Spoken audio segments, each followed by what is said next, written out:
right there in the middle. That looks a little bit better. All righty. So let's do this. You are in. Ooh, it's red. I got to learn how to write a little bit better. Yeah, I'll get better at this. HITT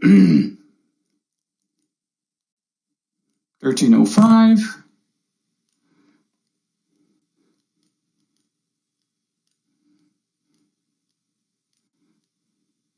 Medical terminology. Well, my writing is worse in virtual reality. I'm going to have to do this lecture a little quick. I didn't realize the time. Let's go ahead and do this. All right, it says disconnected. That's fine. Put that up there. How do you do that?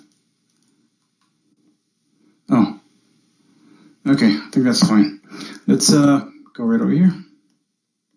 All right, right there. Okay. We are recording. Let's go ahead and put some media on here. And we're going to do our first lecture. And if you guys like this, I'll do more of these like this. So I already went ahead and created the lecture. Where's the present? There it is. It's kind of a small screen for me. It looks like a big tablet to y'all, but the viewing area is kind of small. Okay, so let's go ahead and get started. I'm going to see how fast I can get through this. It's a small lecture, about 14 slides. And hopefully I've gotten better at these controls, right? So again, this is slide 1. Yes, so welcome to Terminology in Healthcare and Public Health Settings, Understanding Medical Words. So this is lecture A, Word Roots. And in this first lecture of Understanding Medical Words, we're going to cover some general concepts regarding medical terminology, but we will primarily focus on word roots and combining vowels in this lesson. We got more than one lesson this week. What's going on here? There we go. And do this. Slide 2. Nope, not yet. Slide 2. There it goes. All right.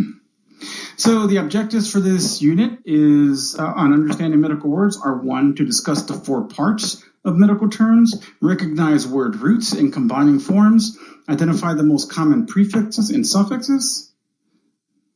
All right, just let's see where we at. Define the body planes. Describe the anatomical positions. Identify regions of the body, define directional and positional terms, and then build, divide, spell, pronounce common medical words. Let me try something real. Well, no. I'll try it in another practice because I'm running out of time here. I've been trying to do this all morning, and I just got this to work perfectly. Okay, so again, studying medical terminology, slide 3. So it's like learning a new language. It really is. So there are basic rules for building terms that will help you both build and translate many words that you're going to encounter throughout your healthcare career, or healthcare IT, or in biomedical, or you name it, anything that's dealing with, or even research, healthcare research. So, but in order to be successful, you must be able to put words together or build words from their parts. So it's much like putting together the pieces of a puzzle. And next slide. I don't have a clicker. It'd be nice if this software company actually makes a clicker for this. That way I can just kind of do this. So it's impossible to memorize all of the thousands of medical terms that are out there, but if you're able to figure out the words and their meanings by analyzing their word parts, you'll be able to understand much of the medical terminology. And so there's 4 basic word parts that we're going to discuss, and these include what you see up there: word roots, prefixes, suffixes, and combining forms. Now you should know what prefixes and suffixes and word roots are. It's no different than when you studied, your grammar class in, I don't know what grade, but whatever you studied that class. Okay, next slide. Perfect. Right. So slide 5, yes. So the word root provides the general meaning of the term and is the key part. Oh my God, my phone's still going off. It's the key part of the term. The prefixes, these are added at the beginning of the word, while suffixes are added to the ending of the word. So all of this should be just a little bit of a review. Nothing of this should be new. So combining vowels, you may have not have heard this in your regular English class, but combining vowels allow us to connect different word parts together. So if you ever want to know how some people are really good at the spelling bee, this is how, right? Knowing the word rules. All right. So what do we have here? We have word root, prefix, suffix, combining form. So we're going to go over a few examples. The word root here is cardi, and that just means heart. And then we have ology. So you put those two words together, cardiology. It means study of the heart. You've seen this before, like biology, neurology, psychology. Anything with the word ology means study of. The next one is a prefix, and an example of a prefix is tachy. So tachy just means fast. Think about your engine in your car. There's a tachometer. If any of you pay attention to the tachometer, it shouldn't go into the red line. That red zone, that means that the engine itself is spinning too fast. The transmission is what converts that energy into, giving you higher torque or higher RPMs. The transmission is designed to go fast. The engine is not. So you don't want the engine to go very fast. So you have something called a tachometer on the engine. Keep an eye on it. Anyway, when you put tachy with cardia, and we know cardi means heart, and then IA just means pertaining to. So this whole word really means pertaining to a fast heart. Right. The suffix example we're going to cover is called carditis. We kind of already know what itis means. We've heard that before. That means inflammation. And then again, let's put that word root that we know already, cardi, and carditis. What does that word mean? An inflammation of the heart. Right? And the last word part that we're going to discuss, is the combining form. And so here we have a word with two root words and a suffix. We have cardi, we have my, and pathy. And again, cardi means heart, my means muscle, and pathy means disease. And so we're going to put a combining vowel between those two word roots, and we're going to put a combining vowel between that second word root and the suffix. So we get cardiomyopathy, which just means disease of the heart muscle. Nothing too specific, but it's a general term. Okay, so let's move to the next slide. Right there. All right. Cool. So the word roots are the core part of the term. They also provide the general meaning of the word. Word roots usually refers to a body part. So for example, we have oste, O-S-T-E. Hey, what the heck? Wow. It's like Thor's hammer. My tablet went and came back. And that just means bone, O-S-T-E, oste. The next one is cardi, C-A-R-D-I. That means heart. We kind of did a couple of examples with that. And the last one in the slide is rhino, like rhinoceros. And that means nose. So if someone gets a procedure called rhinoplasty, that's the medical term for a nose job. It doesn't sound like a nice thing to say. You got rhinoplasty. Because we normally think of a rhino with a big giant horn. But, I think most of the nose jobs are for that reason, to like resculpt the nose. It's not really to repair the nose like if you got in a fight like a boxer or something like that. It's a lot of people get their noses done. All right.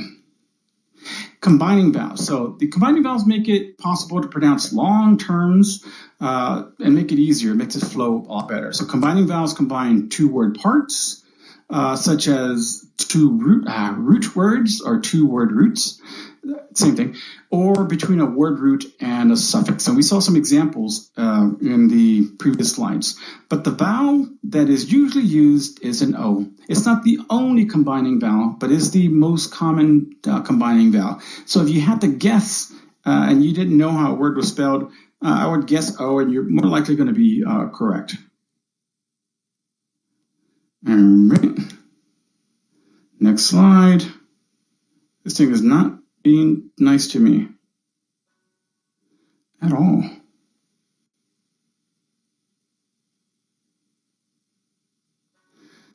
And the damn phone keeps going off. All right.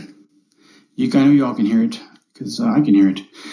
So again, just like any language, there are rules regarding the use of vowels. So the rule we see in this slide deals with the use of combining vowels between a word root and a suffix. So the root and the end of the word. So in the if the suffix begins with a vowel, we do not need a combining vowel. For example, in the word arthritis. So A-R-T-H-R, arth means joint, and itis, we kind of know already, it means inflammation. And since itis already starts with a vowel, the letter I, we actually don't need that O. So typically we would use an O, but in this case we don't. So we put these words together and we get arthritis. Yeah. I was going to try to, if we had to put the combining vowel in there, it would be something like arthritis, but that's not correct. So it's arthritis. So you don't need a combining vowel when the suffix has a vowel. Next rule. If, excuse me, if the suffix begins with a consonant, we would use a combining vowel, and we would typically use what? Exactly, O. So for example, in the word arthroscope, again, let's go back to A-R-T-H-R, arth, which means joint, scope, which means to examine. So since the suffix begins with a consonant, S, the letter S, S-C-O-P-E, we would have to use a combining vowel, and our combining vowel is going to be O. So we would say arthroscope, not arthroscope, right? Which I can't say arthroscope.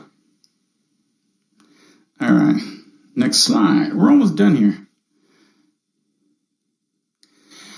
Okay, so this next slide deals with using a combining vowel between two word roots. We typically will use combining vowel between two word roots, even if the second word root begins with the vowel. So it's a little different from word root suffix. Between word root and word root, we typically use a combining vowel. Doesn't mean always, but you're going to see it more often than not. So the example that we're going to see here is gastroenteritis. So we have two word roots and a suffix. The first part of the word is gastro, G-A-S-T-R. And what does that mean? Anybody? It just means stomach, right? And the second root word here is enter, E-N-T-E-R. That just means intestine. And the last part of the word is itis. We've been using that one quite a bit this morning or this afternoon or this evening, whenever time you're here. I can't see what it looks like outside. And that just means inflammation. You put all that together, we get gastroenteritis, not gastroenteritis, right?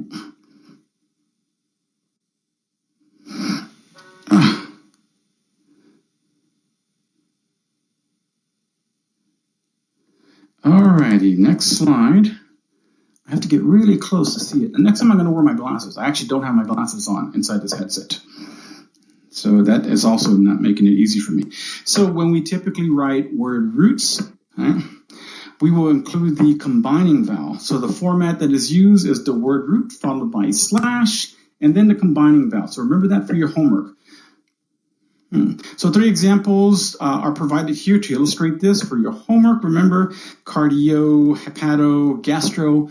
I want to see C-A-R-D-I slash with the O. Same thing up there. Hepato, H-E-P-A-T slash O. Gastro, C-G-A-S-T-R slash O.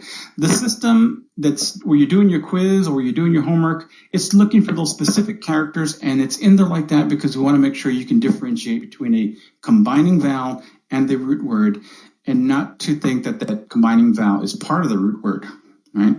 So it's just to make sure that you understand that. You're not going to have to do this after this week 1, but in this first week, we are covering combining vowels, so we kind of have to write assessments to make sure that you are showing that you know the difference. All right.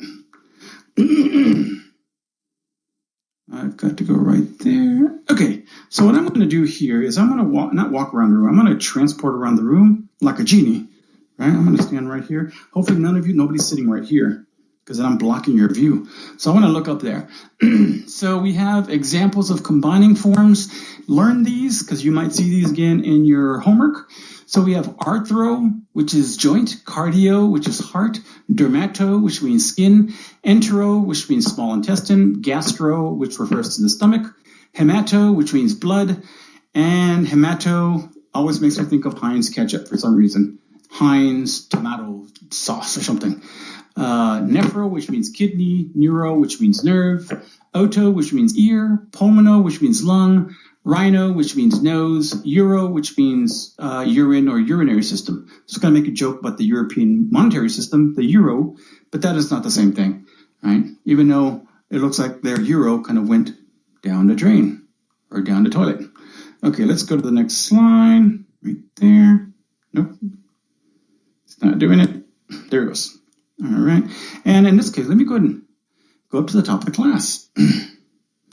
All right. See if I can see it from here. So at the end of every lecture, I am going to do a little summary slide, and that means that we're coming to the end of our lecture when you see this slide. So what did we talk about in this particular lesson? This is one of two this week. We talked about the 4 parts of medical terms. We talked about word roots and combining forms. We talked about some common prefixes and suffixes. You know, from up here, I can't see my writing down there, so I don't know if you all can see it at this height if you're up here. Let's go to the last slide, last slide. And just like I asked you to give me your, hold on. Just walk back down the classroom. Now, I could have just zipped all the way down here because I can do that with this, but I just want to stand here in front of the classroom. So just like I asked you to give me your references and cite your work, I will always do the same thing so you know where we got the information from. And that is the end of this first recording. So hopefully you'll be able to see this in the Engage software on a 2D screen. I'm also going to try to convert this to a 360 video. But in that, you will be in one location, so wherever I set up the virtual camera, so it might be in the seat over there. And if it is, you won't be able to move, but you'll still be able to see all around you in a video. So it'll be like a YouTube video. I'll put the link up. And if you're watching this on a YouTube video, you'll notice that you could not get up. You're kind of stuck in one location. The camera's stuck there, but you can at least look around the room. You could have seen me go up and down. If you're in the Engage software, you're actually interacting with the 3D space of the software, so you're able to walk around. There's a hallway out there. There's no water fountain. Even if there was, you wouldn't be able to get any water. There's no plumbing. It's just a fake room. So that's it. I want to thank you very much for your time, and I'll see you in the next lesson. Let me know. Send me some feedback if you like this lecture or this format. Oh, and I have to stop recording. And stop recording.